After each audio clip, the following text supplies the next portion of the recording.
been 5 months since we last saw our hero. He's been studying.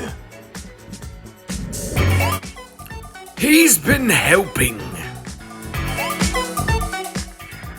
And he started bookkeeping again.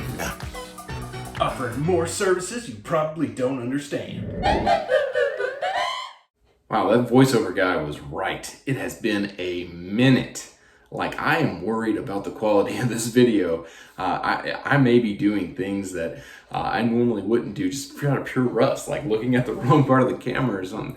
And in order to get the rust off of here, let's apply some grease, you know? Let's grease up the wheels a little bit. Take a trip down memory lane, like to our last video maybe, the VLOOKUP. It was a good video. I enjoyed that video. And in today's video, we're going to follow up by telling you never to use that again. Why? There's been a replacement. There's been an improvement, you might say. One developed by a big Tony Hawk fan. It's called the XLOOKUP.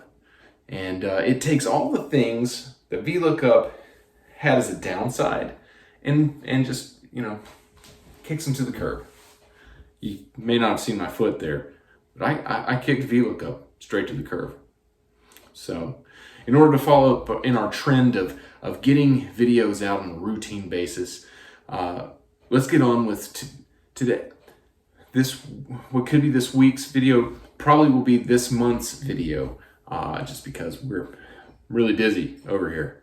But we're going to try to get more videos out. So let's get to it. Scooty-doo, scooty-doo-doo-doo-ba-ba, yeah. As you can see in this image, each function has considerable advantages. But XLOOKUP is better in every possible way. It's even got a cooler name. It works either left to right or right to left, which on its own is worth the change. It requires one less expression or command, as I've got it on the screen, has built-in error handling, so you can tell Excel to leave the cell blank if it doesn't find anything. It's got exact match as the default return, which, I don't know, is logical. And it's easier to drag the formula over and down.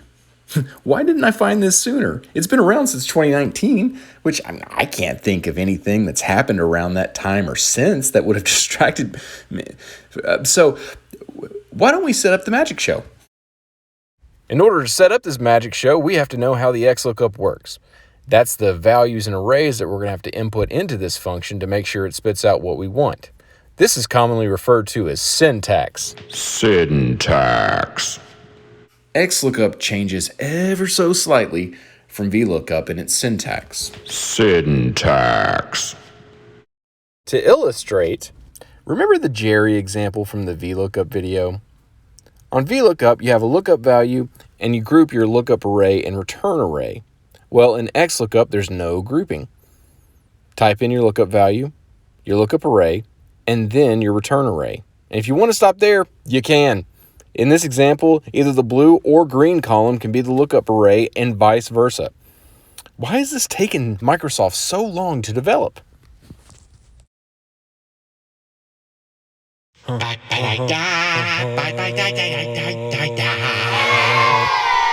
So just as we did on the blog post over at www.lamppostoa.com, our example today stems from all my years working in simplifying very complicated accounts receivable. We have, in this example, a payment from a customer who pays based off receipt of goods, meaning when they get a pallet in, that records the invoice for them and the inventory into their system. They don't pay off of an invoice. So what they're going to use is a shipment ID in this example as their internal invoice number to pay off of. We're going to get a payment referencing that shipment number, but it doesn't reference our invoice number. So what we'll have to do is go in and pull our invoice number based off the information we have, which is our own shipment number, unique to each individual invoice. So now we have to go and match this data up to our invoices and find out what's been paid in order to get those invoices off their monthly statement. So here we go. We have a sheet here for our payment. And then we have a sheet here for our invoice history. These are all of our invoices. Here's our shipment number, here's our invoice number. This is what we're going to pull, and it's over to the left, so VLOOKUP wouldn't work for this. So then what we're going to do is just go into cell G2 and get to typing. So our syntax is XLOOKUP, just XL, and we need to pull this guy, shipment number. Where do we need to pull it from? We need to pull it from column B. Our lookup array comes first, comma, then our return array. And so what if we had one that we didn't want to, or what if we had one that didn't properly reflect? So that's when we would do our error handle, but let's handle that in a second. So boom, we have our invoice number. Now if I drag down, boom, got all of them. Hallelujah. So let's change this one here to A. Now we have an NA. So what happens there? So we need to change our error handling. So what I'll do is I'll go up here, add an error handle. Let's say if something's not found, just do not found. Okay. What we'll do is we'll drag that down. Not found. There it goes.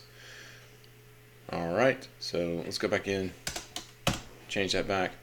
Alright, so now we have error handling done, but what if we wanted to get all of our information? Let's say these people never pay the right price, and so now we have to confirm, make sure all of our pricing, all of our quantities that we invoiced match to what they received.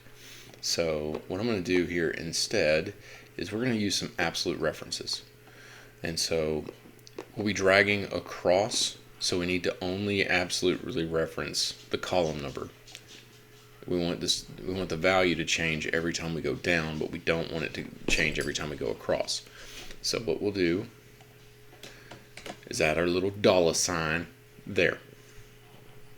Okay, so now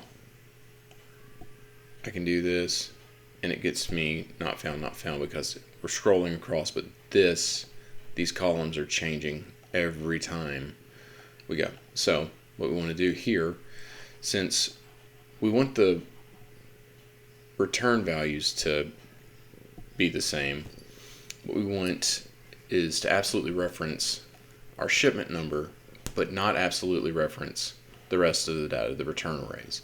So what we'll do is throw another absolute reference here by hitting F4. You can do both columns at the same time, otherwise you have to type in two of those.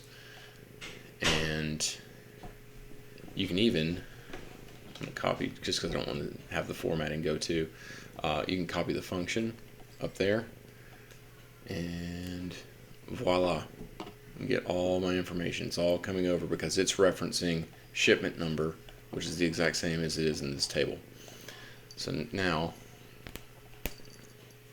I'll just do the same thing here, drag all that over here, and bam, got me all my information. The only thing that changed was that return array. Every time I change columns, the return array changes, everything else stays the same. Oops. Keep your eyes up on the formula bar. It only changes, the only thing it changes is the row reference, which B9, B2, B9, B2. Even if I change cells, it all stays the same. So what is this? This right here. Well, it copied the formatting from here. So what I'm going to do is change that to short date, and boom, there you go. All your information matches up. If we wanted to throw in a little difference check here to make sure that everything matches, we could. And yeah, that's super easy.